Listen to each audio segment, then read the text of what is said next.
de France get back in the saddle now to race through the centre of this beautiful country. We're heading up for a first time ever finish in the little stronghold of Issoudun, a population 24,000.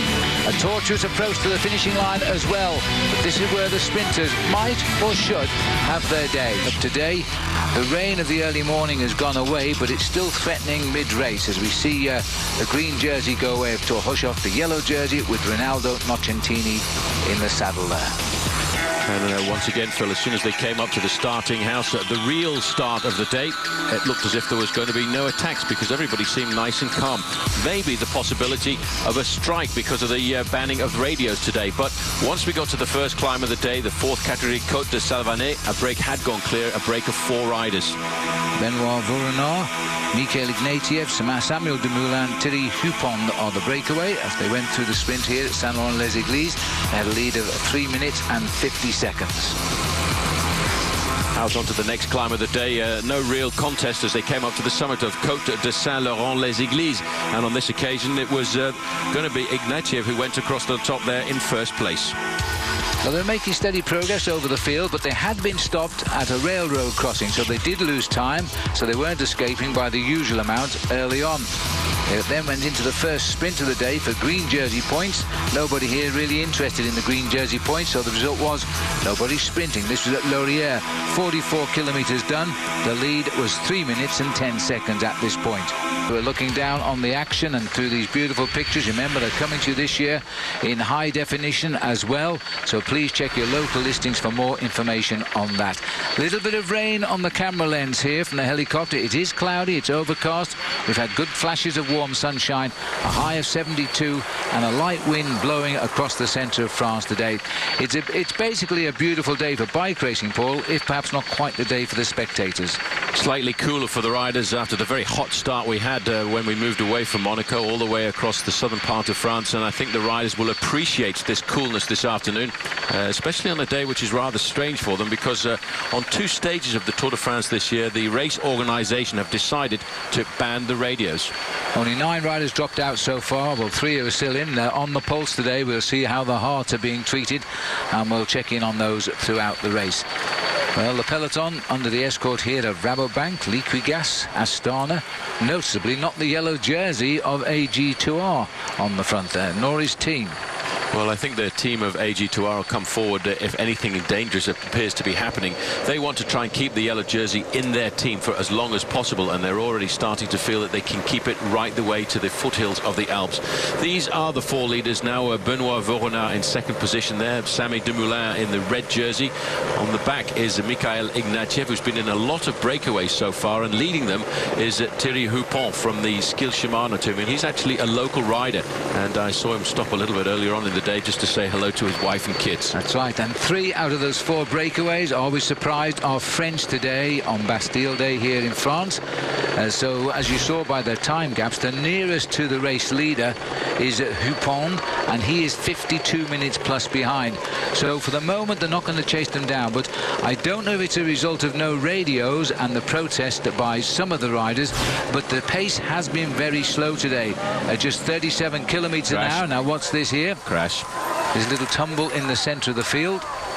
And a bit of a panic too. The rider there, that looks like Christophe Moreau over on the right-hand side. He's looking for a bike. One of the riders from Garmin has gone down too. Française Déjà, drinking bottles squashed on the road there. All the mechanics rushing to see who is where. That is the champion of Norway there, Kurt Attel Arvesen. Maybe through the camera we can see this happen. I think it's a ricochet effect. There'll be a number of fallers in different places. On the right there somewhere, there, right in the centre of the pack. And it looks like it was Arvesen who went down first, and normally you wouldn't expect the crashes to happen. It was Arvesen that went down, his hand in the air. I think he's waiting for the team car to come up alongside. He probably needs a new bike. And he's also hurt, I think. No, I hope this is okay. I think he's going to get he's taking his shoes off here, but I'm not so sure he's going to continue. Let's hope he does. We'll find out more about that very shortly, as we continue now to catch up with the race.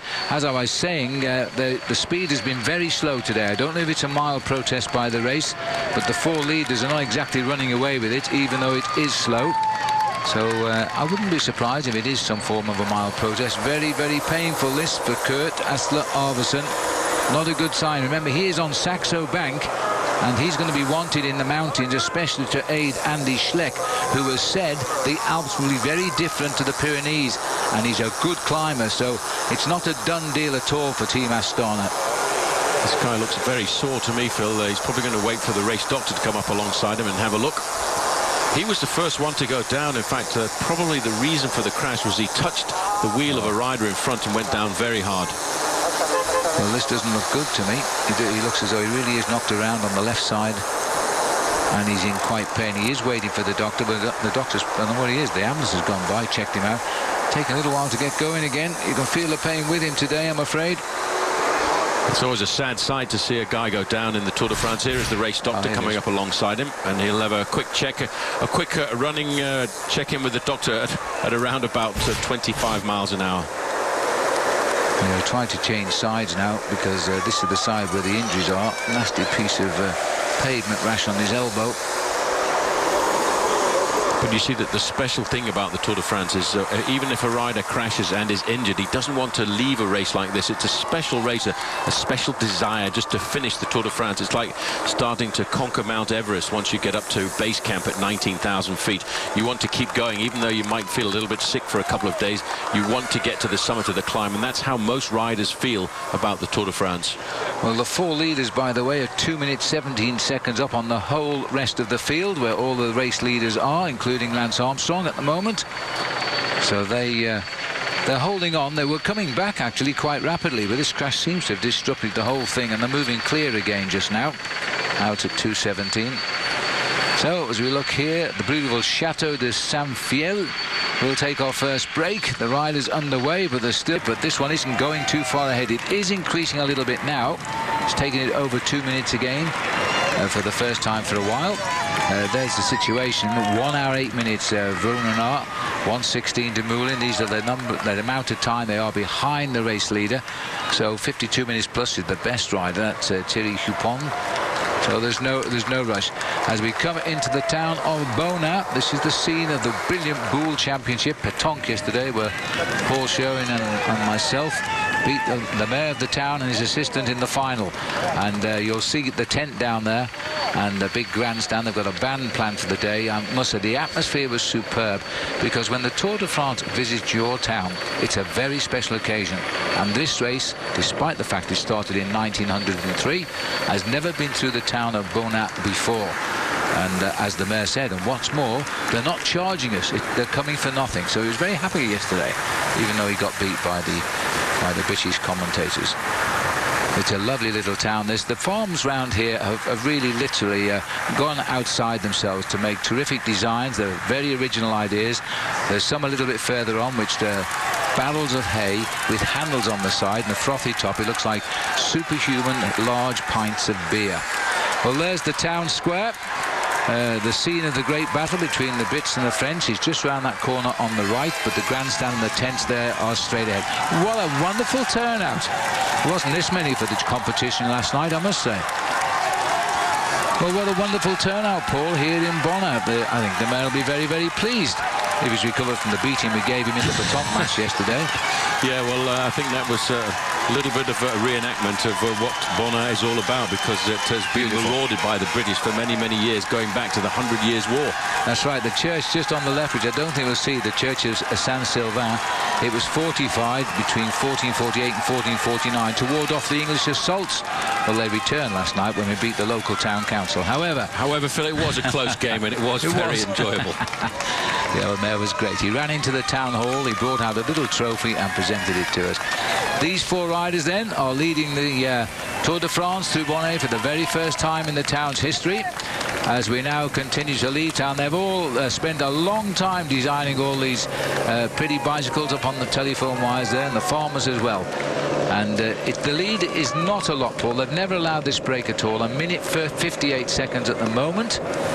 And the thing is that we know the course now because we drove it this morning, and it is very small roads, very tortuous, especially through La Châtre.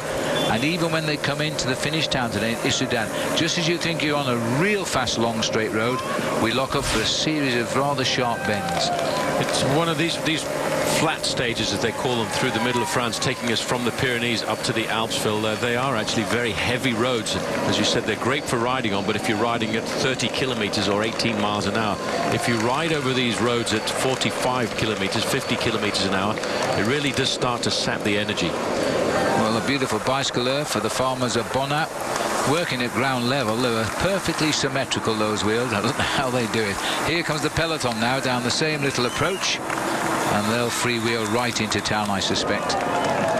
There's Stéphane Goubert on the front. He's doing a lot of pacemaking for the team, but I have noticed that nearly all of the teams, it seems as if they've almost made an unofficial alliance to have one rider from each team go to the front and set the pacemaking to make sure that that breakaway doesn't get to astronomical proportions. Well, we will be treated to an incredible sprint finish in Issoudun if that's the way it's going to be, because of the twists and turns. The teammates are going to have to really look after the sprinters over the last 2 kilometers, that's for sure. Minute 51 now. There is in fact the church of San Silva, which was fortified to stop the English assaults, and it was declared a historical monument back in 1924. Its furniture inside is also listed too, so they can't take it out. No, it's a nice little place to spend the rest day, and wasn't too far away from there. We had our little pétanque game. The main field didn't have time to have a rest going through Bonnat, though, because if you look, they although we're not really registering high speeds, the main field is stretched out into a fairly long line, which indicates to me that they are starting to take the chase just a little bit more seriously. Well, it certainly looks very impressive as they leave town. Anyway, what beautiful countryside today. Just looking into the distance there, they'll get some straight roads for a while. We're heading off towards Aigueronde now, where we'll have our second sprint of the day. It's about it's a little way away, about 20-30 kilometers to go to that sprint. We'll see you again. It's to go. They've got it locked in. I think the tactics of the 4 riders in front, Phil, I think they're just riding as well to keep that gap at that same amount, and they will have a little bit of energy left in the gas tank later on to accelerate when they know that the main field starts to accelerate. So we could be looking at quite an exciting chase to the finish. French Independence Day today, which was commemorated by the storming of the Bastille, and there are 27 French riders won on Bastille Day in the history of the Tour de France. 27 French wins, rather. They've used 22 riders to get that number of French wins. Laurent Jalabert was the last man to appear with 2 wins, wasn't he? Yes, he was. Yeah. Jalabert won, I remember, in 1995 on the road up to Mende and finished on the aerodrome up there, and that was quite an impressive ride. But more recently, Jalabert won in 2001 in Colmar. The last Frenchman to win, actually on Bastille Day, of course, was David Moncoutier, and that was in Digne-les-Bains in 2005. Oh dear, this man's in an awkward position, Paul. What's that, cramp? Or his saddle loose? Just a little bit of stretching. You've got to keep the muscles stretched, and that's a different position to adopt. Thierry Dupont of Skill Shimano, loosening off the muscles. Remember, he was the man that launched the first attack. It came at 4 kilometers into the stage. The others reached him, and they've been over 3 minutes, but only just, and it's currently about 1 minute 43 seconds. 82 kilometers, or just over 50 miles. There's still to race down to the finish in Issoudun. First time we've ever finished here. The Voge is a popular stop-off point for the Tour de France, but Issoudun is a little bit tucked away into the countryside, although I thought the town was quite big when we came into it this morning. Yeah, it seemed like a fairly large town, but it's got a lot of history going back to the 12th century, and in fact there were a number of serious battles in Issoudun led by Richard Coeur de Lion, Richard the Lionheart. Yes, he was some French, wasn't he? No, he was British. He was on our side.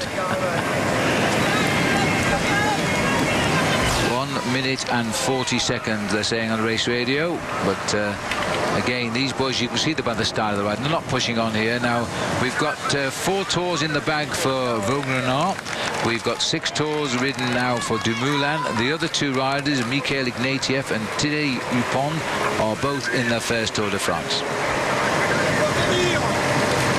This is Dupont with Dumoulin. No wins as a professional, Thierry Dupont, but good place to start with the Tour de France. It's not unprecedented, I must say. as we look out across the countryside here of the Valley of the Creuse. We'll take a break and rejoin us in. It was a breakaway just like this. The main field were nailing them back slowly but surely on the running towards the finish, but they miscalculated, and Sammy Dumoulin got himself the victory.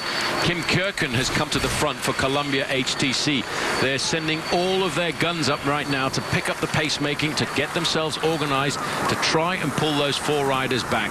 People put Zato's getting in there. On the heartbeat shot up to Christophe Lemevel's heartbeat got up to 154 now. He's doing 54 kilometers an hour, about 33 miles an hour. This was the long straight road which takes us down towards the town. Not good for the breakaway, of course, because they're so obvious now to the chase. And I see that Chabanella's got up there too to help for Quick Step. So there are the lonely position now. The motorbikes have all been moved in front. 21 seconds. There's a massive cyclist now up behind the leaders. It's a nothing gap now. 5.8 kilometers. And look at the face of Mikhail Ignatiev as well. They've hit just on the edge of the limit of their pace. Well, you notice as well that the gap between these 4 and the main field now, Phil, is clean. They've moved all the bikes out, and we're starting to get the big organization coming, of course, from this team Columbia. But there's the other lead out train on the left-hand side there as well. That's Martin Mascant on the front for Team Garmin Slipstream. They are starting to get a second line to organize the sprint today for Tyler Farrar. Well, they said they want to start the race earlier today for the line and try and break up the train of Columbia. And they've got to try and work something out, that is for sure. 5 kilometers to go for the 4 leaders. They are still there at 21 seconds. Little Samuel Dumoulin is under that banner ahead of the race, but here come the race now, and it's not just the team of Mark Cavendish who's leading now. The team of Tom Bonin is there, the team of Tyler Farrar is there, and the team of Daniele Bonatti are never far away, and Team Milram of Gerard Sholek. All of the sprinters see this as a great opportunity the day after the rest day. You see all the heads turning round there. Those are the lead-out men looking to see where their sprinters are. They don't want to bring a different guy to the front. They want to know where their man is, if he's close to them, if they're in the right place, and they're doing the right job of work. Well, they're still all working, these 4 boys, each one doing a long, hard turn at the front and then getting deep breaths at the back as he goes back through the line to go back to the front. This is the horrible straight road before we get into the curly bits, and the riders now can see the quarry, but they're having to work really hard to reach them. Nice little rise there. That might break the rhythm a little bit. They've only knocked a second off, Paul. We're heading for the next kilometre check. They are digging extremely deep, these 4 riders. They've lifted the pace. They rode sensibly over the first part of the course, but now to survive they've got to be able to hold an average of around about 50 kilometers an hour over these next 4 kilometers. They're now inside of the 4 kilometer banner. 3 Frenchmen out of 4 leaders here celebrating Bastille Day. They're picking up quite a strong tailwind now. 4 kilometers. It's going to be about 4 seconds knocked off in the last kilometer towards the leaders. That's not quick enough. If they keep going, there will be confusion when they get into Issoudun, and so the switching and turns might form an advantage for these 4. Vaux Renard is the man on the front now. Big bike rider, 3rd overall in the Circuit of the Sarthe in the early part of this season. And Sammy Dumoulin, the winner of a stage of the Tour last year, realizes you've got to keep going. Even though you can almost feel the breath of the main field behind you, you've got to keep the pressure on. This is a move from Mikhail Ignatiev. He tried that a couple of days ago, and this time he hasn't caught out Sammy Dumoulin. No, he tried it onto the road into Perpignan. It didn't work there. In fact, Thomas Voigtler got to him and won the day. But there's another kilometre ticked off. They're just on a minute per kilometre here. That will make it 3 kilometres to the 3 minutes rather to the finish. This time they nailed back the Russian rider. He was given second place into Perpignan in the same time as the pack. They caught him literally on the line. He was still in front, and now it is Thierry Dupont who's now trying to do the same. He's just trying to say, don't attack, work together, we can win. That is the logical thing. If they start attacking each other like this, what it actually does is it takes away the impetus and organization of the main field, and it has the effect then of lowering the average speed. Whereas if you bear in mind this group behind keeps a steady high speed, and they will slowly but surely eat into the lead. 9 seconds is looking very precarious now. The sprinters will be starting to getting that little bit more twitchy, moving to the front, trying to stay in the first 10 or 15 places. It looks like David Miller is up into second place, and that is for his sprinter Tyler Farrar. He was looking round to see where Tyler was there, Miller. Now they've made that left turn there. We are in the town of Issoudun, but we're going to circumnavigate it now, and the roads will get a little bit different. The riders have to stay very much alert, and they have to stay well organised on the front. Well, there's another move gone from that leading group of 4. I think they now know it's completely and utterly over, but it's Houpon who's gone off the front. But look at the work being done by Team Quickstep there. Houpon has jumped away, but the field here, they're dashing and dying. You see how narrow the roads are now? But this is going to be the shutdown here at 1.6 kilometres to go here, and it's being led up by the Liquigas team, trying to get Daniel Bernardi into the action.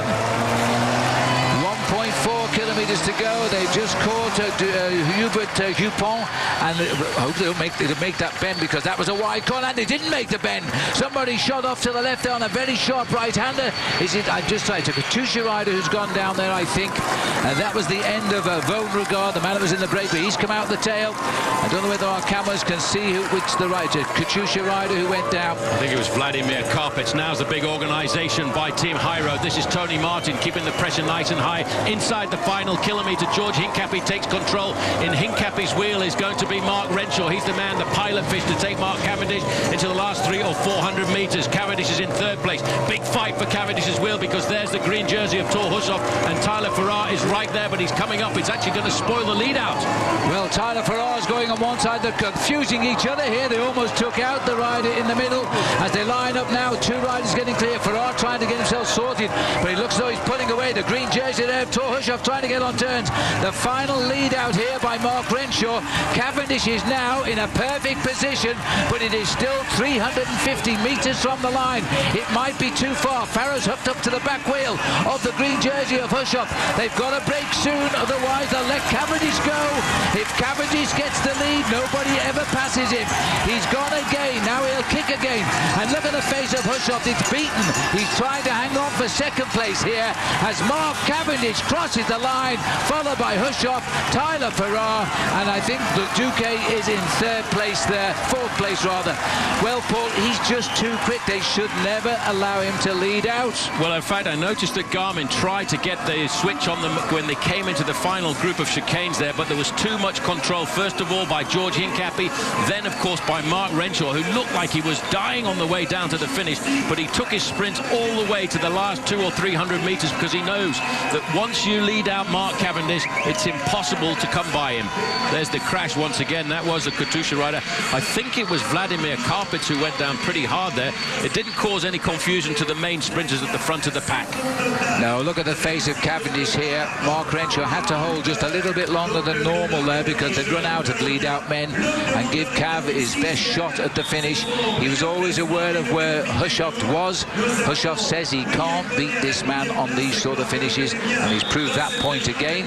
Tyler Farrar there in third place, the American sprinter, as he now looks at a green pair of glasses here, so he might be expecting the green jersey back, but he won't get it, because in fact Hushoff getting second will keep that lead in the green jersey competition. It certainly will, but Cavendish is proving to be an incredible sprinter, but you know what, he can't win the sprints without that man there, Mark Renshaw. Renshaw led that sprint out to absolute and utter perfection in the last 450 metres, but they were set up as well by George Hincapie, who did a great job over the last kilometre. He was the lead-out man for Hushoff last year. Well, we're looking at Le Tour, salutes the Tour here. That means a tower in French as well as a lap. So we're now looking down here on the finishing town. This is the White Tower, they call it here. And the view, it's open to the public in July and August only, and you can imagine the view there from the summit of Le Blanche Tour Blanche. Well, just down below us now, the race is in. Mark Cavendish has delivered, and they're going to go to bed tonight working out just how are we going to beat this man when it is a flat stage finish. Win number 3. He is now only 1 win short of the British record of 8 historical stage wins in the Tour de France. We'll take our break. Coming back, highlight standings, podiums, interviews, anything we can bring you. Buschoff is second, Farah is third, Leonardo Duque for Cofidis got 4th, Rojas, who's in that green jersey competition, marking well with a 5th place finish across the line there. See if we can show you any more. Further down, Lloyd Mondry, who's riding very well on Team AG2R. He was 6th. Kenny Van Hummel, who is the last rider overall, but he got up in the sprint for 7th. And Saeed Hadou completing there the top 10 for the B-Box Boeing Telecom team. Looking further down, Gerard Sholek from Team Milram 11th, Bandiera of Lampre 12th, Sebastian Lang, a team helper for Cadel Evans in 13th place, and Oscar Freire, a little bit of a surprise down there in 15th, behind his lead-out man, Juan Antonio Fletcher. And of course, Lance Armstrong, Alberto Contador, the race leader, Nocentini, all finishing in the pack and all having +0 after the name because they don't split the time up. And the boys near the top of the classification very rarely get involved in the race for the line. Cadel Evans there in 21, Martin in 25th. Now, I think we've managed to find somebody to chat to down there. I think it's Tyler Farrar, so let's join. Now, this is interesting, Paul, because in 5th place was Bradley Wiggins, and this is how the information has come, so we must say that this is provisional at the moment. It could well be that there's a split, because you notice that Levi Leipheimer has also dropped down there on the run in towards a finish. Provisionally, they're putting Bradley Wiggins in 7th place at 1 minute and 1 second. Christian Van der Velde remains where he was in 8th. Interesting, 61 seconds. That's what Lance won the 2003 Tour de France by, 61 seconds. So it may be there was a split towards the end. If there was, the referees have given separate times, and it may have slightly affected the overall standings. One thinks before Bradley Wiggins will be upset about that. Vladimir Efrakim is 16th here. Cadel Evans, 2nd for the last 2 years, sits 17th, but he's still looking for time. If it was Vladimir Karpich who crashed, of course, he would get the same time, so it wouldn't matter.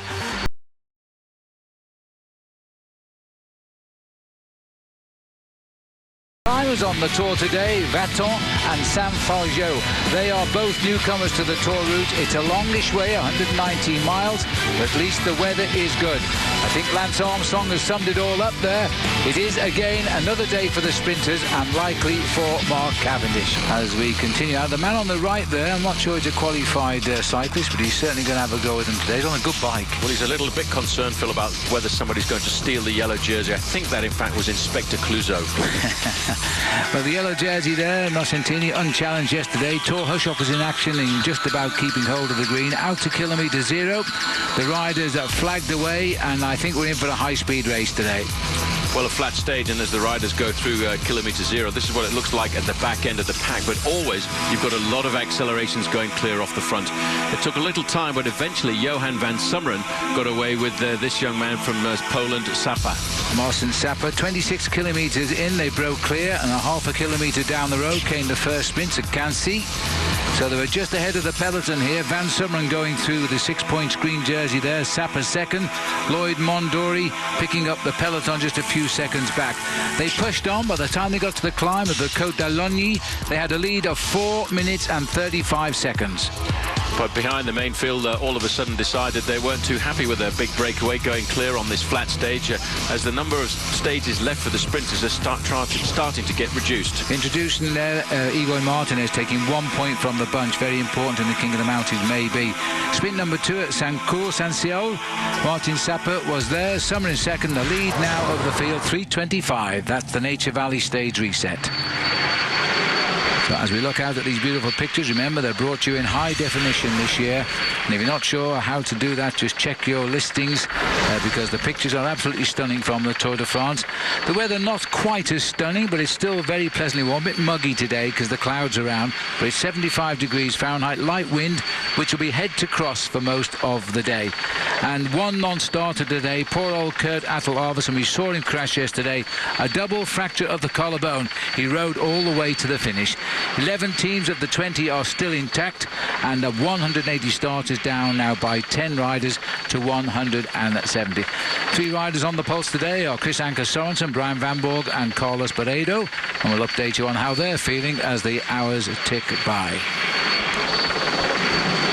So the peloton there as we go down here. A little bit of trouble at the back here. This is Gregory Rasta bringing Lance Armstrong back into the race by the look of it with Popovich. Just a slight mechanical problem, but no panic at all because there's no pressure on at the front end of the main field. And as you can see, Lance Armstrong wearing number 22 there, Phil, not panicking at all, using his teammates to pace him back through the race convoy. Free ride back for Denny Menchov as well, the winner of the Tour of Italy. He was also at the back of the field there.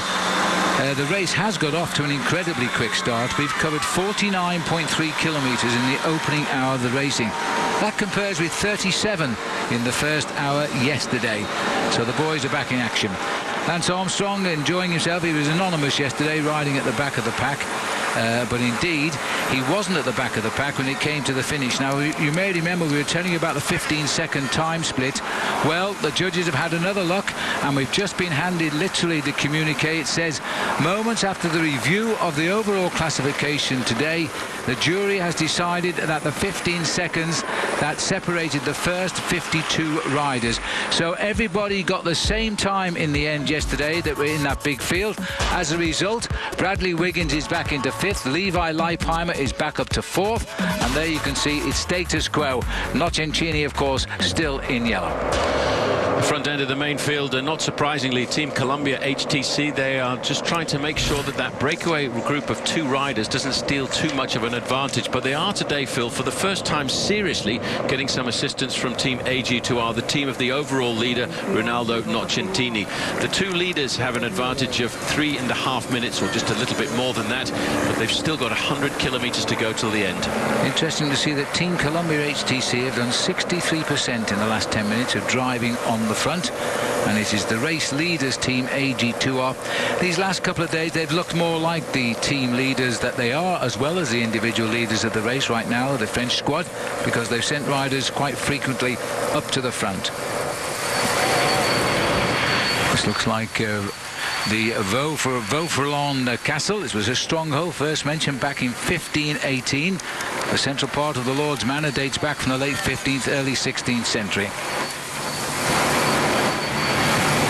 So as we spin around the Vaux-Fourlon Castle, or Chateau Vaux-Fourlon, we'll see plenty of those today, and we'll see plenty of hot sprinting towards the end of it. A somewhat easy day in the peloton. Lance Armstrong, though, Bob, he'd get a flat and have to be paced back. Flat tire early in the stage for Lance Armstrong, right on the wheel of Popovich and Gregory Rasta. No trouble at all for him to get back into the group. This is the catch. There was a 2-man breakaway throughout the day. They were caught with 5 clicks to go. Team Columbia on the front doing the work before the sprint began. We have seen this so many times before. A lot of the sprinters' teams helped out to get to that point with 1 kilometer to go. Another team, Milram, would try to disrupt Columbia. Milram in the mix. They're trying to lead out Gerard Sholek, but Team Columbia having none of that. Mark Cavendish having to stay on the wheels. Very aggressive sprint to the line. American George Hincapie at the front. He would hand off to Mark Renshaw, and of course Cav behind Renshaw. Renshaw leading now with a couple of 100 meters to go. It's a pretty hard hill to the finish line, so not an absolutely 100% normal fast sprint. So the question was, could Cavendish come around Renshaw for the win? Well, the green of Tor Hushovd would be the first to make the move, and there you see it. Tyler Farah would swing wide around Tor. Cavendish, though, the closest straight line. He would use that and his speed to his advantage. Cavendish with another win, but Tyler Farah, he is nipping at his heels. Tyler Farah as close as anybody's come to Cavendish in the sprint so far this year, but Cavendish all the way. That's his 8th career Tour de France stage win, but Tyler Farah right there, and the consistency is going to pay off eventually for Farah. Mark Cavendish ties that great record set by Barry Hoban. That is what it would look like from the side, but the overhead here, it looks as though Farah wasn't giving an inch, matching him speed for speed.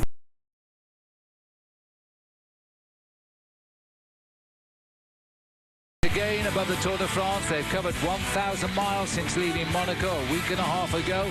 They're now in an area they don't come to very often. They're racing between Tonnerre and Vittel as we journey east towards the German borders. 131 miles today. That's the finishing line. A reasonably undulating course, but it might be a sprinter at the finish. Set and go back to the start a couple of hours ago. Green jersey on the shoulders of Mark Cavendish as they ride away here from the start in Tonnerre. Kilometre 0 as the flag is waved by the race director, Christian Prudhomme. Riders staying together for quite a long time today before they finally started to break clear. Lance Armstrong just catching up at the rear of the field, looking extremely relaxed. First climb coming 19 kilometres into the race, and the score here for Garmin Slipstream. David Miller going over ahead of Daniela Bonatti and Franco Pelazzotti. And the first sprint much more significant, Paul, because Cavendish has decided he's going for the sprints on the road now as well. Well, I think he had to, because he was just waiting to see whether there would be any reaction from Thor Hushovd, and as soon as he saw Thor Hushovd move, bang, he came out of the pack to get himself 6 points. Hushovd 4, Sandy Cassar 2. So he's increased his lead by 2 points in that competition. On to the next climb. This is also coming at 55 kilometres in. Franco Pelazzotti here taking maximum ahead of the King of the Mountains leader, Igor Martinez. So Pelazzotti is now second overall in the competition and closing in on Igor Martinez. Breakaway starting to form off the front end of the main field. Going through the next sprint point, it was Calzati getting himself maximum points there ahead of Pelazzotti and Igor Martinez. And at this point, a 7-man breakaway is clear and the gap is starting to build. They took a long time to get a break. That's our Nature Valley stage reset, so we can now go down and have a look across the beautiful open fields here, the farmland. Remember, all of these pictures are now available in high definition from the Tour de France, so please check your listings. Hot day today, 88 degrees Fahrenheit. Very light wind blowing from the southeast today. The riders won't worry overly about that. Slight crosswind, we're going due east more or less all day, apart from near the end. It's been a tough day for some riders because Angelo Furlan has abandoned today. That's reduced the field, and just moments ago Jerome Coppel in his first tour, he also has given up. So the answer is 167 riders left of the 180, and half of the teams are still intact. We've wired up 3 riders, Chris Anker Sorensen, Brian Van Borg and Brice Feliu, to check out the pulses during the day of racing. Now we're closing on the peloton, and look at this, Paul. A chat here between Mark Cavendish and Lance Armstrong. Mark has said he doesn't have heroes in the sport of cycling, but when he heard Lance was coming back, he said it'd be kind of cool to ride alongside such a great person in the sport. Well, if you wind the tape back, Phil, about a week, the first person to congratulate Mark Cavendish when he got his victory on the first road stage was in fact Lance Armstrong, and I think he appreciates how fast and how talented the young rider is from the Isle of Man. Well, this is the breakaway. Nicky Sorensen with the most again, 10 minutes behind this morning. Igor Martinez in the polka dot jersey of King of the Mountains. Franco Pelazzotti looking for him. Of the other riders, Lefebvre, Laurent Lefebvre, a Frenchman, Sylvain Calzati, Marcus Foten, Remy Poriol are the riders that complete this 7-rider break. They got cleared at 78 kilometres covered, and now they're getting themselves a nice little advantage over the field. I don't think it'll be allowed to run too far. 3 minutes 13 it is currently. 107 kilometres into the race. Remember, today is 211, so plenty of time. This is the Charles de Gaulle new memorial here, Paul. So this is the Lorraine Cross, and it was adopted to represent the Dukes of Anjou and the Dukes of Lorraine, and it was adopted as the symbol of Free France, and that was a proposal by the Vice Admiral Émile Muselier, and General de Gaulle actually adopted this to try and battle the use of the swastika, which was the symbol of the Nazis. Stands out in a famous part of France here. Often changes places with Germany in years gone by. 28.4 miles an hour, 45 kilometres. They've got to move on today. We did 48 kilometres in the opening hour, 46 in the second hour of racing, so a well up on expected time of arrival. Franco Pelazzotti in the breakaway has closed in on the leader, Igor Martinez, on these small hills before we go to the bigger hills tomorrow and the real big ones by Sunday in the Alps. Bottom where it says, but the artists have stayed with us all the way for the last couple of days, and the farmers have been doing a terrific job. They've not been working very hard in the fields, but they've been using the fields to make the Tour very welcome in this area of France. We don't come here that often, and they've obviously missed us. Well, you can see the 2 riders have not actually broken the back of the breakaways. The thing is, this is a very experienced breakaway group this afternoon with riders like Pelazzotti and Igor Martinez. They're not going to give up and start shirking the moves at the front end of the main field, because you don't get very many opportunities like this when the breakaway is going to survive. And I think all of those guys in the group, they will slowly claw their way back to these 2 leaders before the finish. I don't think this is the final move. Yeah, it could not be. It could be. I mean, it's really hard to say. I mean, these two guys are actually looking pretty strong. They'll bring them back as long as there's perfect cooperation from behind. But if there's anyone that starts feeling a little bit tired or just sitting on a little bit, then they're not going to come back. Just under 20 kilometers to go. These two got away at 22 kilometers out. They're being chased by 5 riders. I would imagine that Franco Pelazzotti is kicking himself because he's a good finisher. And the main field have gone back to 4:10. I think they've hoisted the white flag back in the main field. The winner will come from these front 7. Yeah, I think Franco Pelazzotti must be kicking himself because he was in the right move at the right time on the road down into Tarbes, and unfortunately he came unstuck with a little bit of bad tactics in the final bend of the race, and probably because of the fact that he sprinted into a headwind with Peric Federigo on his wheel. But there is nobody seems to be sitting on the back end of that group. 8 seconds is not very much, but they need to get across the gap in the next couple of kilometers. All of a sudden, if they don't, then psychologically you've gone through that period where you're thinking, well, I've given up. So 19 kilometers from the finish, 2 riders versus 5, and the whole lot versus the peloton. My money's on the 7 in front. I think my money's on the 7 in front, almost certainly at 4 minutes 18. It is definitely the white flag has been raised in the main field behind. That is not much of a gap, but when you've been at the front of the race for such a long time, it's very difficult to close down that final few hundred meters. The 2 riders in front know it's a do or die effort now. They've laid their cards on the table, they've put the deck out, and now it's up to them to give everything they've got to try and break the back of the chase. You see Pelazzotti in the lime green there. He's a very experienced rider, won a stage in the Giro d'Italia this year, finished 3rd overall. He's been in a long escapade today. He will not lay down the arms, and he will actually probably be the rider who is encouraging the other men in that group to keep the working going. Well, there's 7 teams down there, Johnson. In the Tour of Italy this year, only 7 teams got victories in a 3-week race, which I found quite amazing. So perhaps one of these boys will try to make amends. Saxo Bank haven't done a lot since we started with Cancellara, have they? No, but I mean, I gotta say, I'm actually kind of favoring these 2 guys to make it to the line. They look strong. They look like they're working together, and the riders behind, although they're staying even with them, eventually a couple seeds of doubt are going to start sticking in the minds of these guys, and then it's going to become problematic to bring them back. And look at that gap. Yeah, you could be right. It's starting to stretch up. It's 13 seconds, up from 8 seconds. They are all working comfortably at the front end of the main field, but as you say, Jonathan, none of them are pedaling urgently. They're just setting a tempo. It's almost a survival tempo that was just going to take them down to the finish line. Yeah, they don't want to do any more than the next guy, whereas these 2 guys are committed, clearly, because I mean, they've done it. They're committed. There's no choice at this point in time. There's no scenario where they get caught and then are still able to win. At this point, this is do or die.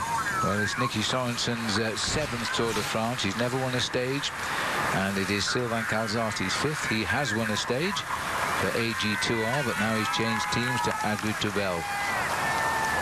We're looking at the 2 leaders here, 17.5 kilometers to go. Calzati, a 1-time winner of the stage, and with him now is Nicky Sorensen. They're hanging on, and we feel ever so slowly, but they are inching ahead of Besançon, just down from Mulhouse, and then of course after that we leave bound for the Alps. Breakaway then, he got away just on 80 kilometers in, or 50 miles. It was a good hour and a half of real attacking racing. Every break that went more than 200 meters up the road, the peloton jumped on it. It was a very difficult race to race to understand. We heard Jonathan Vaughters say it had been a plan to try and get David Millett into one. But you know, you can't go with every attack, and it's usually the one you don't go with that succeeds, as was the case today. Unfortunately, that is the luck of the draw, but just looking down the long straight there, you can see I have a gut feeling now, Phil, that group of 5 riders behind are actually going to catch back up with the leading 2. This had to be a do or die effort by the 2 leaders who made that attack. It was Nicky Sorensen who started it. He was joined by Sylvain Calzati, but they haven't broken the back of the chasers, and they haven't broken the spirit of the chasers. So Franco Pelazzotti in the lime green jersey there still is still hoping of a victory. Well, I think we're just reading here, Nicky Sorensen just looked over his shoulder there. He's seen them coming, and his heart will have hit his boots, because at one stage it looked as though they were gone, but now you can see the face on Nicky Sorensen and Calzati. They are coming back. It is now 11 seconds. The camera often foreshortens the lens when it's head on. They appear a little bit closer than they are, but the clock doesn't lie. 11 seconds is the gap. 6:22, heading up to 6.5 minutes for the break. If Nicky Sorensen gets caught, he needs to hang on there. He could be being carried to a high place overall. A bit of a psychological blow now for these two riders as well, Phil, is because they've pulled out the referee from the gap, and looking over their shoulders, instead of seeing the referee's car behind them, now what they will see is the chasing group of 5. And as you saw Nicky Sorensen look over his shoulders, once he sees that group, he's got the psychological blow to know that they're actually not opening the gap over the 5 chasers. Well, there's the camera pulling back, and that's the real difference. 6 minutes 20 on the main field. 12 seconds, 11 seconds, doesn't know which way to go at the moment. The clock, they're pegged. Somebody will jump from this group and try and swamp these two leaders in a moment. I think the ideal situation, though, really is to keep working as a solid group of 5. There's no passengers in that group of 5, and I think the reason for that, Phil, is they're all of a fairly similar ability, and they're all extremely experienced professional bike riders. They've all been to the Tour de France before. They all know what it's all about, and they all understand the importance of winning an individual stage in a bike race like this. Well, Rolf Sorensen had went round the course today, and he knew the course, and now we're seeing Nicky Sorensen here trying to ride away with the race, but they're coming back slowly. 8 seconds now. The rider in red, who's doing a lot of the work there, is Rémi Porriol from the Cofidis team.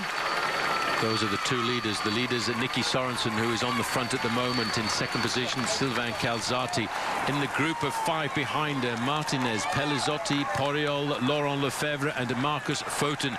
They've pulled it back to just 7 seconds according to Race Radio, so it really is not very much. And if you look at the leading 2 there, Phil, although Calzati is out of the saddle, they seem to be losing a little bit of their organisation, and Nicky Sorensen goes again. Well, he came from the slipstream there. He really kicked, and Calzati said, well, that's it for me. I'm going to wait now. So it's 1 versus the rest. Look at that acceleration of Nicky Sorensen, and yet you saw his face as we did. He looked as though he was absolutely out of it, and he's kicked really hard. Bang, that's not taking any prisoners at all. He looked a lot stronger than Sylvain Calzati. His legs were going over very nicely indeed. He had a high cadence. He's now hitting 5 kilometers to go. 39th place overall, Nicky. 10 minutes and 36 seconds behind. Takeoff 6 minutes 24, and you're lifting him into the top 20 in the Tour tonight. But he'll trade that for a stage win right now, as Calzati is swept up by the chase at 5 kilometers to go. Calzati rejoins the chase. It's 6 versus 1, and the yellow jersey group is going to have to come home together today at the back. Well, 6 versus 1, but this is a very strong one. Nicky Sorensen now alone. He doesn't have to hold anything back. He will dig into his suitcase of courage, Phil, to pull out everything possible to try and get himself to the finish line. He knows that these guys behind will keep working as a solid block, but he knows also that Sylvain Calzati is a spent force. He's got nothing left in his legs here this afternoon, and I think that may well be the killer blow going for go. He's probably still looking at a 25 to 30 second advantage. 31 seconds. We'll wait and see what the riders do as they go under the banner. 32 at the moment. Out of the saddle, Franco Pellizotti, as they head for the 3 kilometer to go banner. 6:26 now to the back group. Well, Sorensen is on with a chance of winning this today for sure. There is 3 kilometers to go. These riders looking at one another, because Nicky Sorensen has gone by half a minute under the banner there. And now Marcus Foten, the rider we just mentioned, has attacked. Lefebvre went actually. B-box. Marcus Foten is stuck at the back there. Same coloured shirt, but they're a different team. The B-box rider was the one that went straight over the top. Sylvain Calzati now, Phil, he's been popped out of the back. These riders now realising at 3 kilometers to go, this is the last possible chance of a stage victory this afternoon.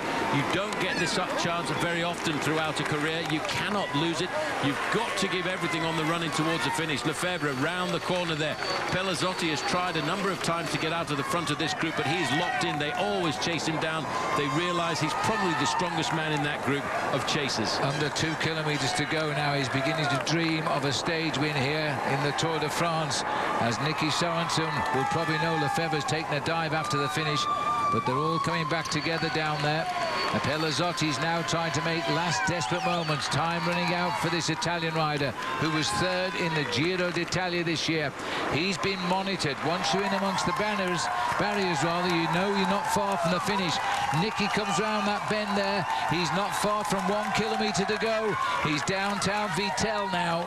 1.5 kilometers to go. He went round that corner there, Phil, full tilt, no touching of the brakes at all. He didn't lose any of his impetus at all.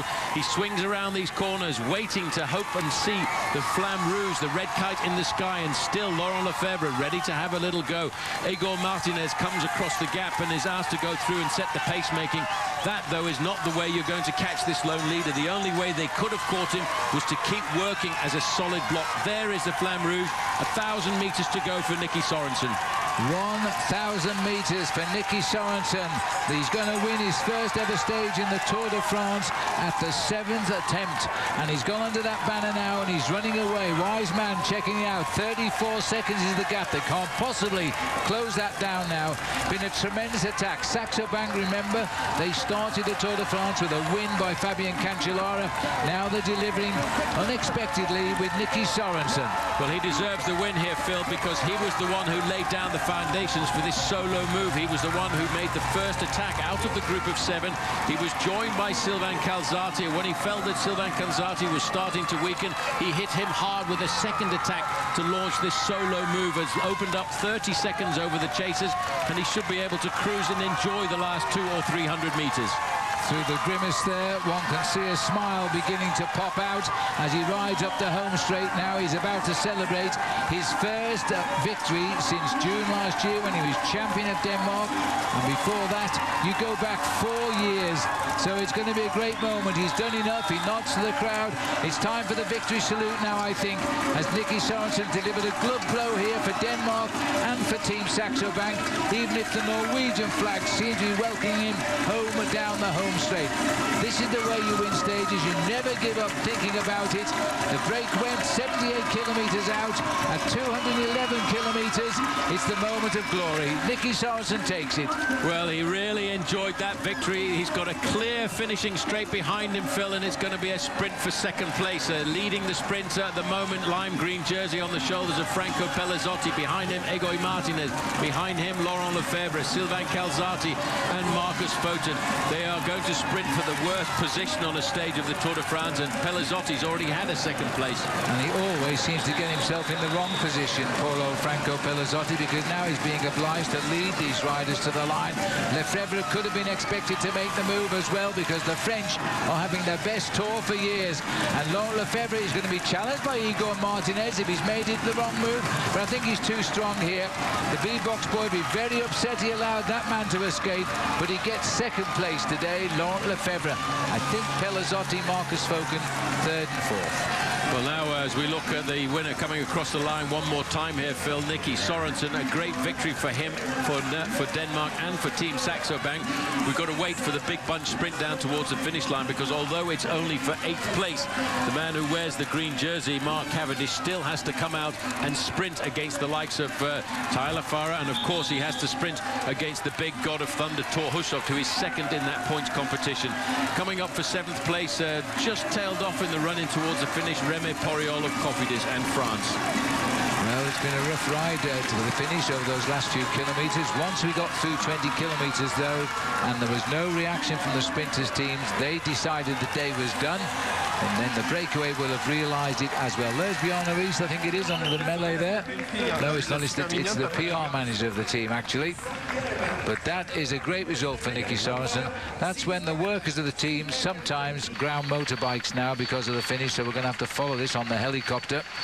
Into the shadows, a sharp right-hand bend, but a nice wide sweeping corner, this one. The peloton has made it safely, all coming home in the same time, and it's not going to be quite as far as it was earlier, as 4.5 minutes passes by. Team Columbia got control of the top. Hope there's no train coming there as we make this other right-hand bend. Now they're starting to line up things. Cavendish is the 5th man in line. Hushovd is right on his wheel. Tyler Farah is also on his wheel. As we now head up towards the finishing straight, and I think they'll drop down to the level. It's a very, very good lead out, and it looks to me as though they've really got to start moving up on the side of Mark Cavendish if they're ever going to stop this man from winning sprints. 1 kilometre to go now, and one by one the teams start to drop off the front. Reckon that you'll be left with George Hincapie, Renshaw, and probably Tony Martin in there, and then you will find Mark Cavendish in the green jersey. The lead out is almost too easy here because they're taking them right up to the line.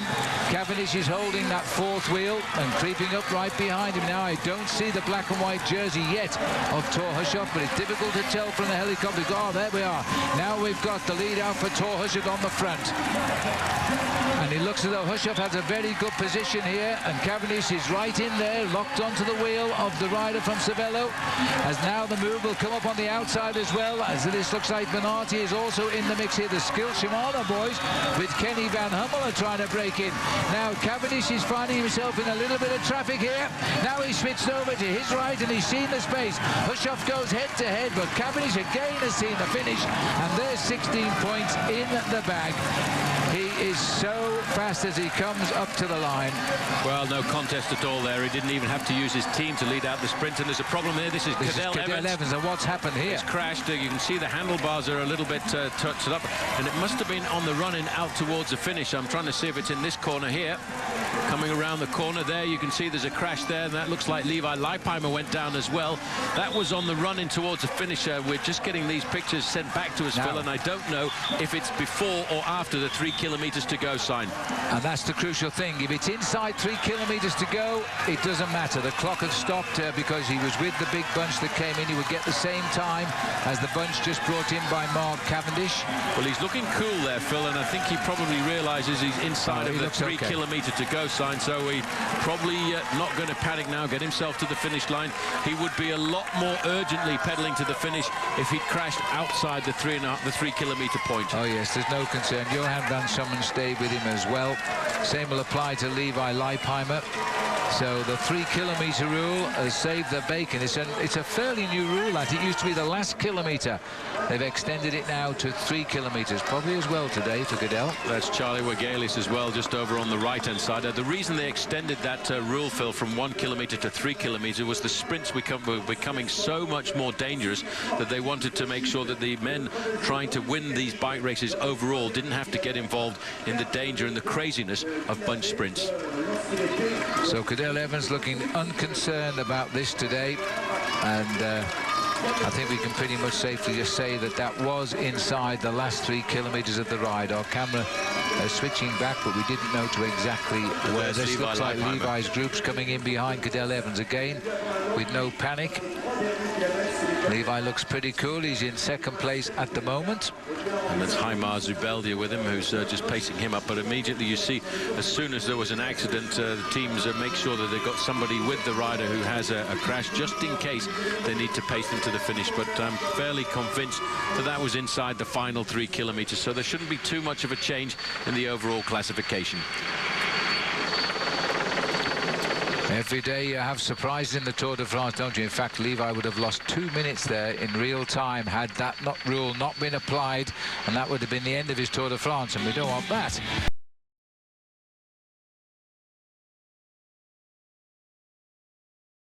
Few days of flat roads heading east. We're now on the borders of Germany. These are the Voge Mountains here. The climbers are back in action today on a 124-mile stage from Vittel to Colmar. And as you can see, the rain in the mountains has started to come down. It was forecast, and moments ago it started to arrive at the finishing line here in Colmar. Could be a very, very tough day. Stage 13. All of the working, getting himself to this point, and he now knows that the practice is behind him. The examinations are right here, right now, for this next 10 days of racing, because for Lance Armstrong, he must now come out and prove that he can win the Tour de France. The shadow boxing is completely over. Well, Armstrong in the Pyrenees, of course, was up against his own mate, Alberto Contador, and it was in the Pyrenees where Contador went against the team plan and launched an attack towards the top of Arcolis. He actually stole a few seconds. That reversed the personal situation from being behind Lance Armstrong to ahead of him. And since this day, of course, the overall classification has not changed, because Ronaldo Nocentini was the rider who actually took the yellow jersey on this day. Until today, it has been a sunshine tour. The rain is now another element that these riders will have to endure. Nocentini, we all feel, is not going to be the man to look out for by the end of this day. I'd have to say that we could really, Phil, regard him as a caretaker yellow jersey, because if you look at where all of the contenders are, Alberto Contador is only looking for 6 seconds. Armstrong is looking for 8 seconds. Christian van der Velde looking for 1:24. Andy Schleck 1:49. It's not really very much when you look at those time gaps, Phil, on a stage like today, because things can get completely and utterly turned upside down. In the mountains here, roll away today. Nocentini, will it be the last day in yellow for him? A lot of people think it will. Out of the start here, and 164 riders on the start line. As we head to sprint number 1, it's Schettini. This is at 43 kilometers. 7 riders, just half a minute ahead of the field, which we're chasing and not letting them go, because in this group was Juan Manuel Garati, only a few minutes off the race lead. Christophe Moreau taking it out there. At the first climb, it was Garati himself flexing his legs, and so it was beginning to look as though the breakaway was going to go clear, but there was a reaction. So 3 riders from that breakaway Paul went clear, and they're still clear: Heinrich Hausler, Ruben Perez and Sylvain Chavanel. And as soon as they saw that these riders were not dangerous in the overall classification, they were given a certain amount of freedom, building up an advantage in excess of 8 minutes. All right, well, that's on Nature Valley stage reset. Now we can go down to the action, but let's remind you first of all about the riders who are still left in the Tour. All the pictures, a little bit wet they are today, available in HD on Versus this year from the Tour de France. Check your listings there. The weather is for showers. Well, let's hope they go away right now, because the showers are with us. 55 degrees, so a terrific turnaround in the weather today from yesterday. 18 miles an hour wind. Sadly, no Levi Leipheimer. As we said, he has not started today, and he's dropped away from that 4th place in the Tour de France. Peter Rollick joined him as well. He had stomach problems. He hasn't started either, leaving 164 of the 180, and now only 8 teams of the 20 are still intact. We are keeping an eye on our computers on the pulse with Chris Anker Sorensen, Brian Van Borg and Carlos Beredo today. I think, Phil, these weather conditions we're looking at are going to make this course even harder this afternoon, because although the first climb of the day, the Col de Schlucht, which we're actually currently about to summit with the 3 leaders, is not that difficult to climb, it makes it very difficult having had this climb before the big climb of the day, which a lot of riders are extremely scared about, with long sections of it in excess of 10%. Well, massive crowds here. They've just gone past the 2 kilometers to go banner to the top of the Col de Schlucht. As you can see, the rain has come down rather heavily. The gap is up to 8 minutes on the peloton. There's been a few counterattacks now, and that's the interesting thing. The peloton, because they went on the flat roads, allowed this to run to quite a high gap, but now they've hit the mountains, and these mountains will stay with us. The peloton is reacting. That rider in the red there was Christophe Kerner. He's attacked to try and get King of the Mountains point. He's 3rd in that competition. He was immediately marked by the leader, Igor Martinez. Yeah, but what's more interesting, he's pulled away a small group of riders, and those riders who've slipped into this group are riders who may well be setting something up tactically on the next climb of the day, because Andy Schleck has got Fabian Cancellara in this group. I've just noticed that David Miller has managed to get himself into this group. Astana have got Sergio Paolino in this group, and I think the team managers today have said be extremely attentive. This is Christophe Kerner, a former leader of the King of the Mountains. He is trying to get himself some King of the Mountains points, but the first 2 riders in that competition are sitting on his tail, because Franco Pellizotti and Igor Martinez are in that small group of riders just off the front end of the main field. And so to the 3rd man in the classification, Christophe Kerner. So they're all in battle now for what they see as their Tour de France. There are 13 riders on stage 13 in that chase group, and the man who we always say can't climb very well, Fabian Cancellara, is in there as well.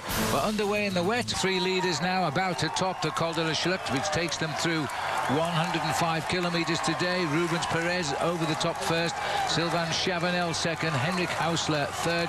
None of these riders yet have any concern in the King of the Mountains or indeed the race itself. Sylvain Chavanel has started the day 12 minutes behind the race leader.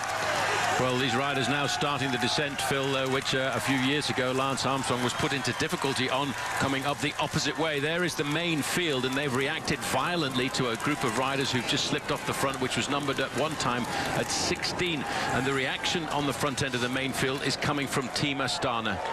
And this is the man who triumphed in Arcolis in the Pyrenees, Brice Feliu. His brother has retired from the race yesterday because the doping controls would not allow him to use an asthma spray to cure the breathing problems he had, which I think is rather taking the rules to their absolute limit in anti-drugs. But still, he's out and his brother's still in. His brother is the gifted climber, and he's fourth in the King of the Mountains at the moment, so he's pushing on.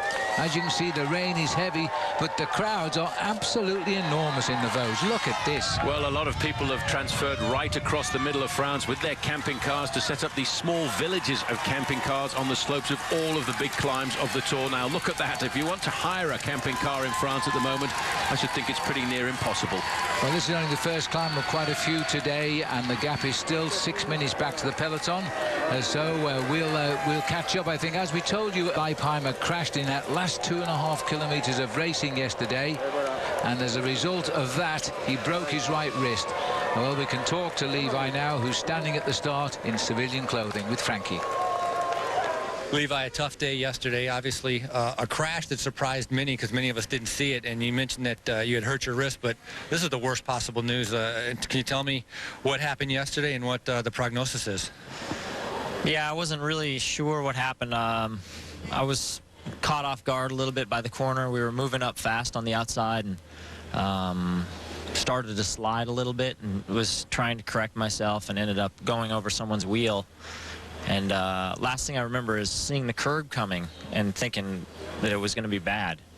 And I went over the curb and got up, and I thought, wow, that didn't hurt that bad. But I got back to the hotel, and by the time I got back here, I couldn't grab the bars. And then as the night went on, the wrist was hurting quite bad and didn't sleep much last night. So I just got an x-ray, and the scaphoid is broken. So I figured that when I saw the curb coming, I must have put my hand out. Obviously, this is devastating for yourself because you had your goals, your team has your goals. What are your thoughts right now of having to drop out of the Tour? Yeah, I had to do it once before, and the pain of the wrist doesn't compare to seeing the Tour de France leave you and continue on without you. That's a rough one, and not looking forward to that. You came through the Pyrenees, not a whole lot of shake up there. How difficult is it going to be for you to be able to watch these final stages, going to Mont Ventoux and to Champs-Élysées, watching on TV instead of being here actually doing it? Yeah, it's really tough. You know, like I said, I've done it before, and you know, we were holding all our cards close to the chest and waiting and conserving, and yesterday before the crash, my legs were feeling really good. Like the start was hard, and towards the end, I was just floating, and I thought it was a great sign for what's to come, because the real race, a little bit today, but the real race starts on Sunday. Yeah, you never know what happens in the Tour. Well, everyone's sorry to see you have to leave, and of course, the teams, you know, they're not going to be better off without you. Thank you. Well, thanks. That's our Cisco Insider, but let's get back to the action here. This is the sprint now for fourth place up the climb. King of the Mountains leader Martinez taking on Franco Pelazzotti here.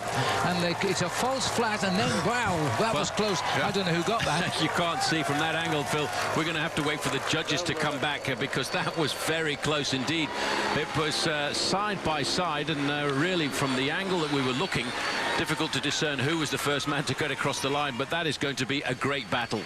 I'll give it to Martinez for the moment. The judges will make the final decision, but that was the closest sprint. This is quite a battle between the Italian and the Spanish rider in these early points parts of the King of the Mountains. Remember, the Alps are where you go hunting for the big points, and they start on Sunday when we go to Verbier in Switzerland with a mountaintop finish. Well, that's a battle to follow. This is the descent of the climb now, the Col de la Schlucht, and that was the climb that the Tour de France came over in, I think it was 2005. It came up this way when Lance Armstrong all of a sudden was put under serious difficulty by the attacks of T-Mobile and very quickly isolated from all of his teammates.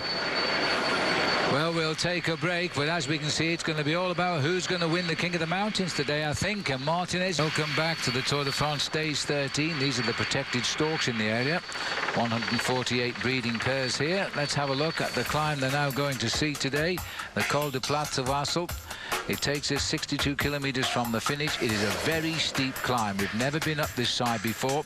Takes up to just under 4,000 feet in very short shrift. It's just a 5 miles ascension, this one. and it is 3,914 feet. Average gradient is 7.6%, but it kicks in, believe me. There are two particularly very steep stretches, they say around 15%. And as I say, no riders ever climbed this in competition in the Tour de France, but one or two have been out to look at it.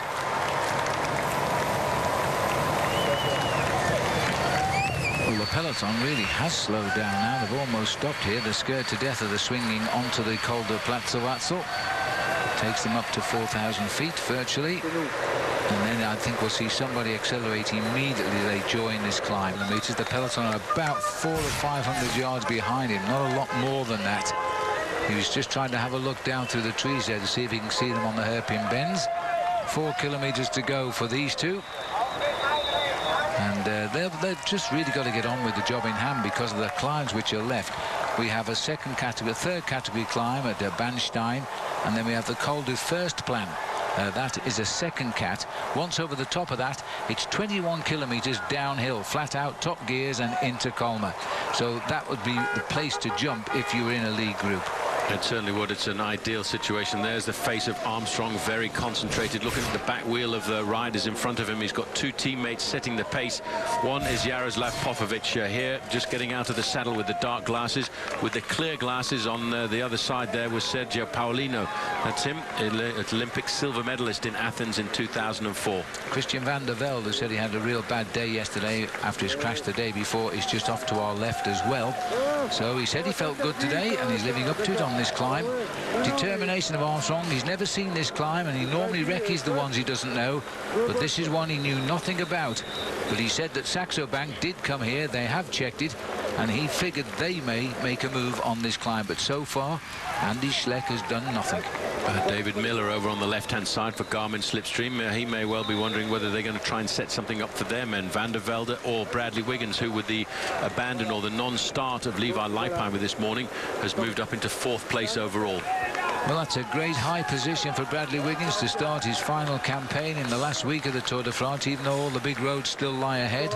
If he can hold these form he's shown in the Pyrenees, he really could be looking at a place on the podium, and no one would have bet that to happen to Bradley. But he's a different bike rider in this Tour than I've ever seen before. This now, Phil, is the start of the damage that is being done by the tempo of Team Astana. This is further down the slopes. That's Mark Cavendish in this group. This is what is called the Gruppetto. This is the group of the riders just trying to survive. Bernard Eisel staying alongside Mark Cavendish, the green jersey. Here, there on the far side, Tom Bonen. All of the big sprinters will be in this group. Well, Cavendish won't see any more of the race for the rest of the day. All they do now is ride in this autobus, as Paul calls it, and ride to the finish and make sure you beat the time of a delay. Find the winner, then you're eliminated from the Tour. This is the face of Sylvain Chavanel, won his stage of the Tour de France last year at Montluçon. Riding alongside Heinrich Hausler, narrowly beaten by Mark Cavendish in Milan-San Remo, the first big classic of the year. Showing great form. Gerdemann is chasing the main field straight into the heart of the peloton, which has really started to crack hugely now. This is time to foxtrot, because the rider on the front who lifted the pace was Saxo Bank's Nicky Sorensen, the rider who won yesterday. He just got to the front, he's lifted the pace, and Andy Schleck was waiting for it, probably commanded it, and Armstrong is there as well. But this is a definite lifting of the pace now. It had to come at some stage, Paul. Saxo Bank have seen this climb. They know where to hit the riders. Armstrong knew it, and he's paying attention. But this is a tremendous effort to crack the field, and it's working. Look at this. Well, it's being done by Team Saxo Bank, and we expected that to happen as well. Hard to pick up the riders that have been dropped here, but a number of riders have been put under pressure because of the acceleration of Saxo Bank. They've seen this climb here as an opportunity to get rid of one or two contenders. Well, they're beginning to labour on the climb now. There's Bradley Wiggins to the pictures too. He's going to have to close up this gap now because the pressure has gone on at the front. They are somewhere around 4 3/4 kilometres from the top of the peloton. There is Lance Armstrong, looking very content at the moment, sitting right there behind his teammates and hoping now that he can live up to the pressure, because this will mean his 37 years of age is going to come and tell on him. 62.8 kilometers to go. Lance Armstrong beginning to puff and blow here, but he hasn't lost any ground, and an awful lot of riders have, Paul. This is the first serious crack in the bunch. It's the first serious crack, the first laying down of the law by Team Saxo Bank, who've obviously got themselves a very important plan here this afternoon. Thomas Voge here coming off the back end of the group because of the pressure of Team Saxo Bank. That looked like Alexander Botcherov going backwards also. You can see a number of riders here, Phil, under difficulty, and that's a bit of a surprise to see Christophe Moreau going backwards. This is a move now by Liquigas. Well, just looking here, and I'm sorry the pictures keep freezing. This is Pellizotti, I think, going to try and dig again here now, but the peloton is becoming all of a sudden very, very select indeed.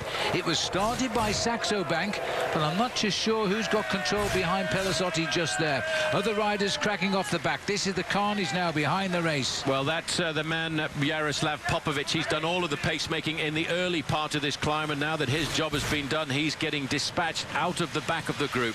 Look at his face too, puffing and blowing. He doesn't want to go, but I don't think he's going to have much choice here. He's holding the pace he can. His team manager Brunel is alongside him, saying, come on, Pop, keep going, because once over the top, of course, there is a chance to come back. We almost forgotten about Linus Gerdemann, Paul, but he's been swept up by the juggernaut coming up behind. There they are. Well, Pellizotti is impressive on the front end of that group. Let's not forget, Phil, he's been in 2 long breakaways in the Tour. Sorry about the little bit of picture breakup, but that is because of the weather conditions here going through the Vosges. You can also see in that group Vincenzo Nibali for Team Liquigas and also Roman Kreuziger. Liquigas are actually looking tactically rather strong. The British flag's on the left of the road. 1 kilometre to go to the top now. Heinrich Hausler of Australia and Germany and Sylvain Chavanel are the 2 leaders here, but their lead is crumbling very quickly. They should get to the top of the mountain, though. This is the first time I think Armstrong has been really tested, Paul, and he looks as though he's up to it. Well, he looks comfortable. He's not under any pressure at all. They're allowing Franco Pellizotti to ride away. Now, this is a man who I reckon is nurturing some pretty good form here this afternoon. He may well not be in the position he'd like to be in the overall standings. He's 41st at 11.5 minutes, and that may well be why they've given him a certain amount of freedom. But expect, Phil, a reaction to come from the man who leads the King of the Mountains classification, Egoy Martinez. Well, Pellizotti said he was coming here for a podium place, but I thought he'd lost too much time. I still do, but he's now looking for the King of the Mountains. I think you're right. Anyway, it looks as though we've got riders joining him now. We need to get back into that bunch. It's difficult to pick out all of the riders in the racing capes just at the moment, but it is becoming a very selection as they climb. These are the leaders. Massive crowd as we come up towards the top of the Col de Plaitse Wesel. It's not the last climb of the day. We have a 3rd category col and a 2nd category col before we run to the finish. Well, just sitting on the back here, this is Kim Kirken, and he's just about to stay in contact with the juggernaut that you were talking about, sliding back there as well, number 14, Matty Lloyd, team helper for Cadel Evans. As we go through this group, you can see the pressure is really on. Oh, David Miller's going well, but unfortunately he's the wrong man, because I don't see Christian van der Velde or Bradley Wiggins. I have seen Bradley Wiggins be dropped. Now a leg up here, and it looks as though the polka dot jersey is also beginning to struggle. Egoy Martinez. Well, he's under pressure. He was hoping to try and stay in contact with this leading group, but I think because of the pressure of the leading group, there are starting to be a large number of casualties. But still, the yellow jersey is present, not far away from the top of the climb now for Sylvain Chavanel and Heinrich Hausler. Hausler, better known really as a rider on the flatlands. Today he's riding over the top of the Tour de France in the front group. And pretty strongly as well. They've lost Rubens Perez, which might be the end of the road for them, but no doubt they're going to make the top here. Probably be Chavanel who will go over the top in first place. Sergio Paolini is now setting the pace for Astana. They've regained control of that chase group, and they've got 2 strong men chasing, and Armstrong sitting in 3rd wheel. That's behind, though. Right now, there's these 2 come up for maximum points on the top of the col. The points don't mean anything just now. They're not in the King of the Mountains, really. And they're not in the sprints. They're out there purely for the glory of the day. But you've just got to keep a little eye on Chavanel. He started the day only 12 minutes behind the leader. Yes, but the reason Chavanel's gone out on a long move like this today is to try and get himself a stage victory. And if he gets a stage victory, it'll be the best French performance in the Tour de France for something like 25 years. Well, that means they'll notch up 4 stage wins, all with different riders. But that's a little way down the road, I think, Paul. It's inside 4 minutes, their gap now. You can hear the cars behind beeping, getting the crowd to step back, let the leaders come through. This is a massive crowd, even in inclement conditions like this. And they're cheering to keep warm, I would reckon. 3:53, it continues to fall down here. There's the sign at the top of the climb. 1,183 meters, it says. What a colourful sight. Well, it is quite colourful, considering nearly everybody out there has got umbrellas and raincoats on. They've been up here for hours waiting for the Tour de France to come. There's the summit of the climb for the two leaders, but they've lost probably half of their advantage on the slopes of this climb. Now they've got a chance to try and consolidate, Phil, because this is also, bear in mind, a very tricky descent. So Chavanel leads over Heinrich Hausler, and I know the folks back home in New South Wales will cheer him on. He went back to his native Germany, but he speaks English with a total Australian accent. He lived there for many, many years in the small city of Inverell. And so they claim him back there, and they're enjoying these pictures, I'm sure. Back to Liquigas. They put Franco Pellizotti back under the wing, and it looks to me as though we've got Astolosha alongside. Armstrong never far from the front, never quite on it. His eyes staring vacantly right into the crowd, and just keeping his concentration. Now he is allowing nobody any move here. Little kick by Lance as he sees towards the top of the climb, and it's a demonstration that the team may have lost Levi Leipheimer, but they can still ride with all their strength. A lesson to the others, I think. Well, one or two people in the press this morning saying that Lance Armstrong, as a true champion, will notice his decline when he gets into the mountains, but he's looking to me to be one of the stronger riders in this group, Phil. And right in his slipstream is Alberto Contador. The two leaders of Astana are coming up towards the top of the first really steep climb of the battle today in the mountains, the Platz of Arsel, and they are together. And there's an awful lot of boys in trouble back there. Contador comes up on the inside. This is just the sprint for the points, and Franco Pellizotti deserves that. He gets third place at the top of the climb. Armstrong has come over, Paul, officially in sixth place at that climb. Alongside his teammate Alberto Contador. You are not going to catch those two riders out here. You can see the damage done at the back here. It looks as if Tony Martin might be one of the casualties as well, but I think having only lost about 10 or 15 seconds, they should be able to catch up on the descent.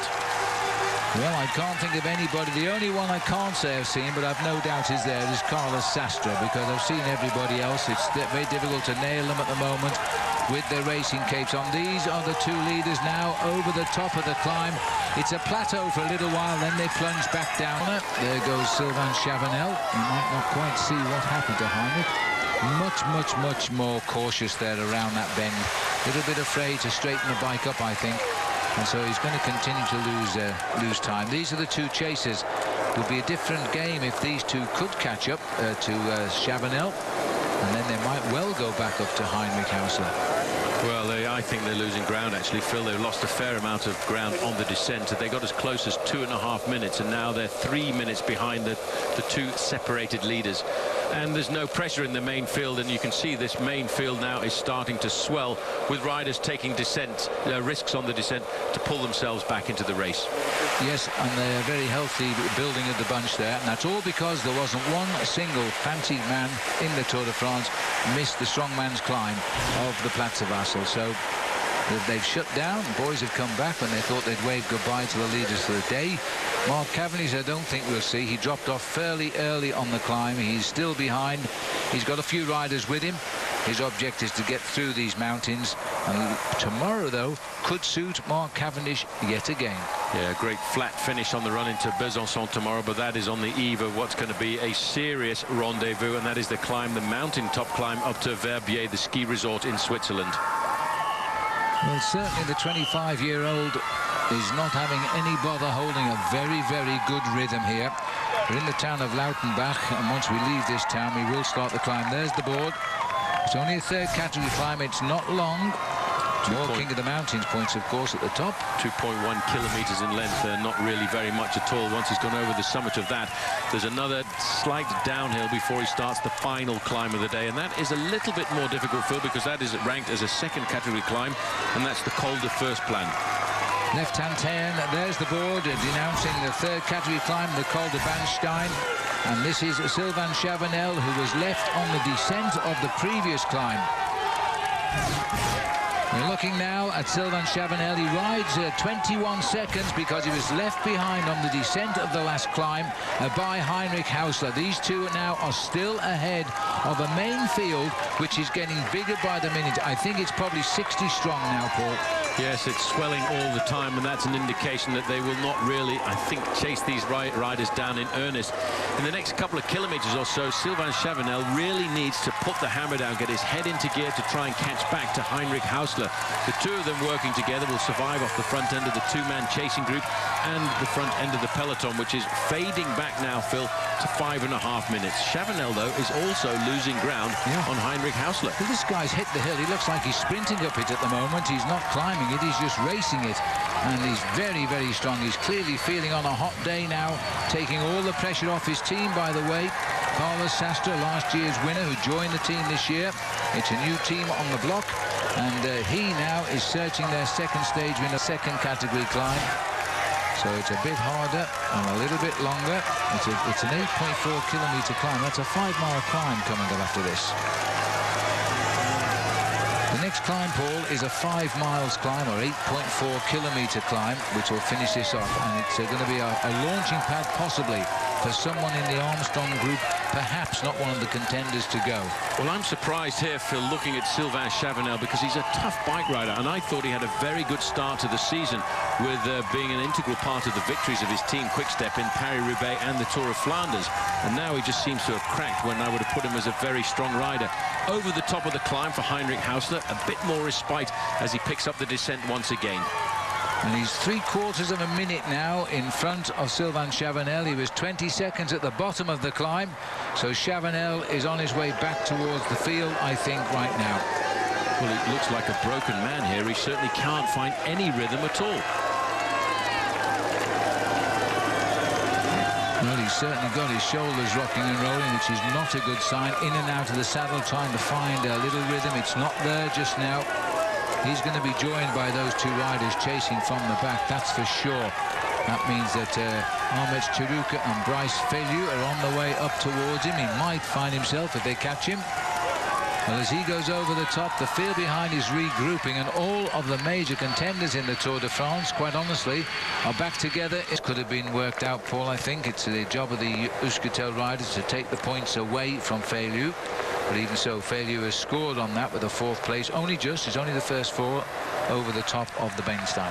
Yeah, just a single point, but a single point at the end of 3 weeks could be the difference between winning or losing in a competition like that. I got to take my hat off to this guy, Phil. This is a guy who normally we regard as being a sprinter, but here he's taken advantage of the downhill part of the course to open up a gap over the man who he was with, Sylvain Chavanel, and he's now a minute in front of the Frenchman, 4 minutes in front of the two chasers, and 6.5 minutes in front of the main field. He's got to try and get his head around the fact that he's got to ride a very long 30-kilometer individual time trial, but I reckon he's got the makings of the victory this afternoon. I don't see anybody in the chasers who's got the power to chase him down, and the main field don't have any reason to chase him down. That's right. As Chiruka and Feylieu might well. There's a bit slippery over those cobblestones. He takes it very wisely, very cautiously, as he now goes on to the last climb of the day. The Col de Firsplan, 8.4 kilometers to the top. Heinrich Hausler started with a lead of 6.5 minutes over the main field. He knows if he gets to the top of this with anything like 4 minutes, he's got just 21 kilometers downhill to the line. Well, I'd actually say if he gets to the top with 2 minutes, he's got a very good chance of winning, because it's downhill pretty much all the way to the finish, and he will have the advantage of the descent not to lose any time. Chavanel looks to have recovered a fraction. I think he maybe just hit the wall and went through a bad patch, and you can see a stage victory in the Tour de France here disappearing away from him, but he's got to try and pull back a minute on the flying Aussie German. Are we going to call him Aussie, or are we going to call him German? Well, I know that people in Inverell calling him an Aussie will be shouting for him right now if he wins the stage. It'll go down as a win for Australia, but of course he is German. It's his nationality, and he does live in Germany, and he's racing towards Germany right now. It's his 3rd Tour de France, by the way. His first one was 2007, 129th. 2008 he finished 124th. Now watch the left-hander, Sylvain, because those cobblestones look deadly right now. He's being slowed by the policeman, who also is well aware what those cobblestones do to a small bicycle wheel. Now Chavanel is on the climb. I just can't believe he'll hold off now Feylieu and Chiruka. Well, the main field coming over the summit of the climb there at 6 minutes and 38 seconds. They have no real reason to chase anybody down who's in that leading group. Possibly Chavanel, who started the day 12 minutes behind in the overall standings, but they're not really concerned, I don't think, in Chavanel as a serious contender for the overall victory. Yes, they've had the moments. They split off to a group of 30, but not one of the heads of state missed it. So what was the point of carrying on the pressure? They were all there. A little bit intimidated by the power of Lance Armstrong and Alberto Contador. Probably feel they're going to have to wait until they go up to the slopes of Verbier. But this man is doing, I would have to say, the ride of his life, because Heinrich Hausler's got 2¼ minutes advantage over the second-place rider on the road, Sylvain Chavanel. 4½ minutes over the two chasers, and almost 7½ minutes over the main field containing all of the heads of state of the sport of professional cycling. Well, we're looking at the rear of the rear group here. Now, this is a problem here. This is Andy Schleck as he comes back to a halt. He's got his flat tyres. He's taking a wheel. He looks like he's taking a bike here, Paul. No panic, you see. He didn't Quick panic. bike change. Did you see the way he got off the machine there? He obviously has done a little bit of cyclocross during the winter months. Pulled over to the side of the road, took 1 foot out, ready to stop. He'd obviously communicated with the team manager that the best thing to do in a situation like this was to change the bike quickly. Teammates 1 and 2 stopping to pace him back into the main field. Very quickly they will be back onto the tail end of the group. And he rides over the Live Strong chalk block there, which is many signs of encouragement. Couldn't happen at a better place there to get Andy Schleck back into the action. That was an absolute premeditated, brilliant bike change. Lost no time at all. The team are all told. Now, this was to be a day when the race radios were to be banned. If that had been the case right now, these boys would not have known about that problem. So 4 guys now trying to pull him back into the action. I don't think they'll have a problem here. Don't forget, we're on the last climb of the day. The Col de First Plan still out in front. Heinrich Hausler. Chavanel chases at 2 minutes 45. There are 2 pursuers, Feylieu and Chiruka at 4:46. 7:42 to the field. All of the fancied riders are here, and because of that, nobody is trying to make a move. Well, Phil, just doing a couple of checks there, and it's the rider Bryce Feylieu is not far away from starting to tickle a threat to the yellow jersey, because he started the day in 25th place at 4 minutes and 26 seconds, and he's 3 minutes and 16 seconds ahead of this group with Lance Armstrong. So that's rather an interesting little move by the young 23-year-old. You better get your pen and pencil out at the finish line, Paul, because this could be the clever tactic. It should really be up to the team now of Team AG2R for the yellow jersey of Nocentini to lift the pace and stop this guy taking the yellow away from them. Armstrong would be absolutely delighted, as would Contador, if they were to move that jersey onto the shoulders of a young Frenchman who they knew couldn't control the race into the mountains. Well, if you think this is an easy climb, you better ask Sebastian Langer here, who's just going backwards off the tail end of the group because of, again, the pressure coming from Team Astana. Now, I would think if I was Johan Brunel now and I was trying to do the calculations, I would in fact ask my guys to turn off the pacemaking and put a little bit more pressure onto the shoulders of AG2R, because the leader, Rinaldo Nocentini, now is only about a minute away from losing his overall lead to Bryce. A little bit now. He looks as though he's struggling, but he hasn't got far to go to the top of the climb. This is Heinrich Hausler ahead alone today. Huge crowd on the climb. It is beginning to look a little bit wary now, but he'll take a fillip in a minute when he sees the top of the climb. The Japanese flaggers come to the Tour de France now. They have 2 cyclists in the race this year.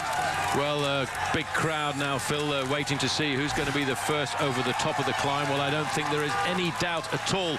It's going to be the man in the white jersey of Cervelo Test Team. He is now just about to lead all of the climbs on today's stage behind him as he summits the final climb of the day, the Col de First Plan. And this man is in the first plan of our images this afternoon as he goes over the top, and he faces up now to just inside of 20 kilometers to go to the finish. Well, he'll tip now, and he'll race right off the hills of the Alsace all around him. And he'll race down towards Colmar now. Oh, it's hurt these last few climbs. I think the mountain suddenly bit back on him, but he knows what's over the top. Slip those gears up and go for goal, because he's got time in hand. 4 minutes 8 seconds over Ahmet Çeruka, who has left Brice Feliu, who is riding at 4:51. The peloton at 7.5 minutes. Well, the other man chasing is Sylvain Chavanel, and he's still looking for around about 4 minutes himself, Phil. He's completely and utterly blown this afternoon, and he may well lose any position for finishing third or fourth on the stage. There's the official 20 kilometers to go now for this man at the front, Heinrich Hausler. He doesn't really need to take too many risks going around these corners, Phil, because all he's got to think about is the last 10 kilometers running into Colmar. A kilometer for Ahmet Çeruka. He might well see just in that yellow car will be the climbing Sylvain Chavanel. So Çeruka is heading up to claim second if he can, and he's driving on this climb. He's realized there's a rider in front. He might not know that in fact it is just one man. He might think they're both there. Well, just around the corner there, that is the team car that should be following Sylvain Chavanel, who's still holding on to second position on the climb. This man is looking for third. This man is looking to survive in fourth. At one stage, he was almost becoming a threat to the lead of this race. In 25th place at the start of the day, looking for 4.5 minutes. He's currently 2.5 minutes in front of the main field, but I think youthful enthusiasm has gone against him. I have a feeling that Çeruka's going to come back here to the side of Chavanel before the summit. He has such a power of acceleration. Over the top of the climb has gone the leader. And meanwhile, the yellow jersey now playing for all to see. Doesn't look like a man in trouble at all. He's going to feel a very relieved man today when they hit him hard on the big climb of the Platzervarsel. He didn't crack at all, never looked like cracking, and there's the catch. So now he's going to be second over the top and free to fly. It's not over yet, but he's saying, come on, get my wheel, go with me. Well, I don't think Sylvain has got any strength left in those legs. Well, this is very much a situation, Phil, where you go at bridge to engine room, more power, but there is no power for Sylvain Chavanel this afternoon. This is the kind of thing that can happen on a nasty day through the mountains, especially when the bad weather comes down. You don't feed properly, you don't keep yourself topped up with energy, and it's a question of boom, boom, and out go the lights. Well, just watching here now, this man here dancing on the pedals, heading up towards second place. We saw Mark Cavendish, of course, and a number of sprinters, including Tom Bonen, slip off the back on the big climb of the Col de Platzervarsel. They'll be safe today. They'll get in. They'll be in the autobus of riders riding home. Live to fight another day. Their only concern is to beat the time limit, which is imposed by the average speed and the time of the winner of the day. Strange enough, it'd be a sprinter, Heinrich Hausler, who is looking like the winner now. But they'll make it today. And so that's the plan. This is now Chavanel. This is Brice Feliu. He's riding at about 5 minutes behind. Been dropped, of course, by Çeruka. Well, I don't really know what happened to him, because he was riding very comfortably, but mind you, the way this guy is going up the hill, it's probably very hard to stay on his wheel. He's a very aggressive bike rider. He's eating into the advantage of Heinrich Hausler, but not by very much. He's going to go over the summit at around about 3 minutes and 40-something seconds, and he'll line himself up also for 20.5 kilometers to go to the finish. Well, this youngster in his first Tour de France was voted the most aggressive rider of the race a couple of years ago now, and he still rides with the same show of aggression. He's attacked a lot over the last 2 weeks of the Tour de France, so he deserves a place at the finish today, that's for sure. This is the battle here of Brice Feliu. He's got to catch up with the boy that just left him. He might do it if he can descend pretty quickly. He can certainly climb well. He might also catch up to Sylvain Chavanel, who currently is lying in third place on the road and probably not too far ahead of Brice Feliu, who seems to have picked up his pedaling action once again. I say this kid is going to be pretty impressive in the years to come. He'll get himself some points as well for that position there, fourth over the top of that climb. He's looking for 5 minutes, though, on Heinrich Hausler. Yes, he's done enough to climb up into third place in the King of the Mountains now. Double points on the second category climb today as they race home to the finish. No more hills, only downhills. Hausler now is going to drive. We've seen his skill going down mountains. He showed us that in the rain coming off the previous col. So he's going to make time now. And I don't think Çeruka will have this man's strength on the downhill and flat. No, I think once he gets to the bottom of this climb, this man here has just got about 10 kilometers to go. Then he shouldn't have any difficulty at all holding on to a 3.5 minute advantage over Ahmet Çeruka. But he really is taking all kinds of risks. That's a very precarious aerodynamic position he's getting himself into. That's almost the tuck position of a downhill skier. Heinrich Hausler has just passed under 15 kilometers to go. His gap on the peloton just towards the end has been shut down that little bit because they've climbed it better. He was blowing towards the top. They're now at 6 minutes and 36 seconds. And we're looking at Feliu at 5 minutes 8. So Feliu now is only just over a minute and a half, just on a minute and a half, ahead of the peloton. They might yet bring him back to heel. Well, Pelazzotti here looking for points as they come up to the top of the climb. I can't say you see Igor Martinez. There he is, just trying to survive. Pelazzotti here, Phil, is a man possessed with trying to get the lead in the King of the Mountains. He gets maximum points there from the main field. 5th for him, but they're double points as well. Yes, now we'll have to do a quick calculation. It might be enough to take the overall lead today. He didn't score, though, on the 3rd category climb, and it might have needed to have scored on the 3rd category climb. And it looks as though the polka dot of Martinez there didn't matter. So he's got 12 points, we've just checked in the book. That 12 points, in my reckoning, Paul, is enough to give him the lead tonight in the King of the Mountains. So, as we watch now, Henrik Hausler go for gold. He's 14 kilometers from the line. The peloton are a long way behind at over. So it's a big peloton, Paul. Mark Cavendish, the sprinter, isn't here. He'll come in what we call the auto bus. I reckon he's probably about 10 or 15 minutes back, but he'll be okay. Oh, look at the face here. This guy is seeing 15 men in front of him right now. Well, just looking, he hasn't, I think he's not even been able to follow the wheel of Bryce Feliu. He's completely and utterly blown. This can happen, Phil. I think the point you made was right. He hasn't eaten. No, and it can easily happen when you're in a breakaway situation in the mountains, and it's much more difficult to remember to eat because you're thinking about putting pressure on, you're thinking about pedaling, you're thinking about staying off the front end of the main field. It is a serious professional error that sometimes even the best of professional bike riders can make, and I think this afternoon that is what Sylvain Chavanel has done. He may well not even survive to the finish. He could even get picked up, Phil, by the main peloton.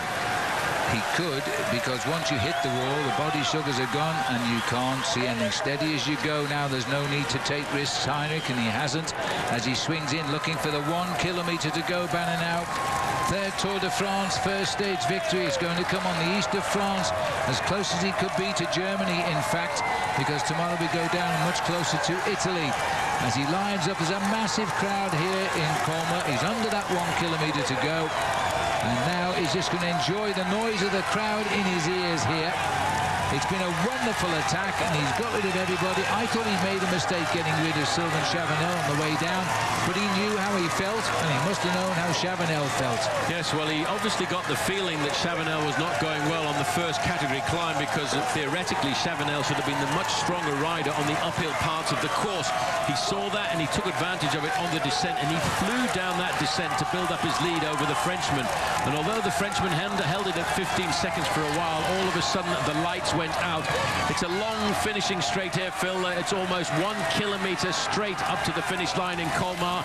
All he has to do now is just raise his hands in glory and enjoyment. What a great ride.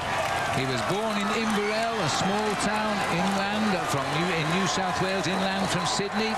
That's where he learned to speak fluent English. He now lives in Germany because he was born to German parents. We know that this town, Inverell, will be cheering madly for him tonight. For their time, it's in the middle of the night.